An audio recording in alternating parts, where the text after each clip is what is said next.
In the breaking news just coming in, Aam Aadmi Party leaders Kumar Vishwas and Sanjay Singh meet anti-corruption crusader Anna Hazare at his residence in Ralegaon Siddhi. The Aam Aadmi Party leaders have invited Anna for discussion of the Jan Lokpal bill in the Delhi Assembly.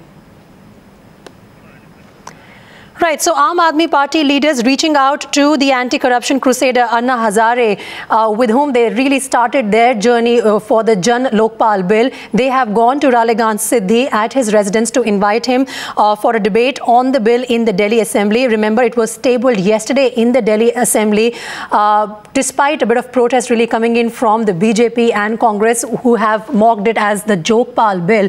The Aam Aadmi Party leaders, completely undeterred by that opposition, they have gone on to meet Anna Hazare today at Ralegaon Siddhi. It remains to be seen whether he will accept their invite to come and be a part of the discussion.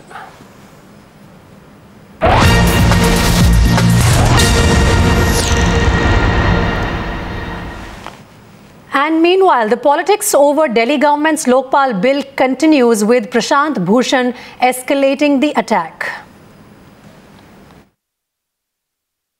ये यही दिखाता है कि ये कितने बेशर्म हो गए हैं और ये सोचने लगे हैं कि भाई कुछ भी झूठ चला लो। ऐसा बिल लाए हैं जिसमें कि सरकार खुद नियुक्त करेंगे, लोकपाल को खुद नियुक्त करेंगे, जब चाहे उसको हटा सकते हैं, और इन्वेस्टिगेटिव मशीनरी भी सरकार की होगी, और उसको कह रहे हैं कि हम बहुत मजबूत लोकपाल बना रहे हैं।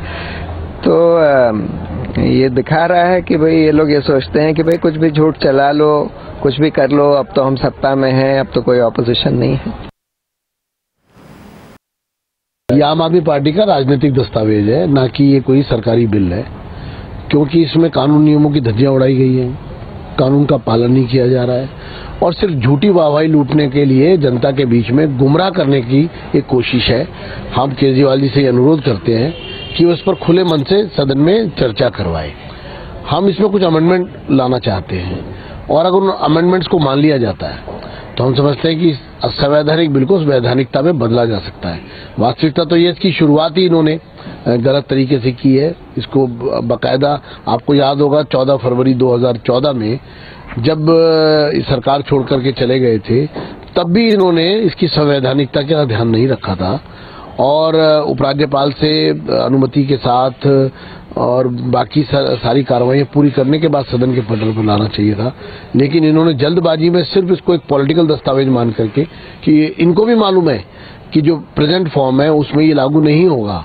क्यों? क्योंकि इसमें सिर्फ एक पॉलिटिकल माइंड से इसको बनाया गया है, एक माइलेज लेने के लिए काम किया जा रहा है। वास्तविकता में भ्रष्टाचार को मिटाने का जो संकल्प लेकर के लोग आए थे, उससे उनका दूर दूर तक कोई नाता नहीं है।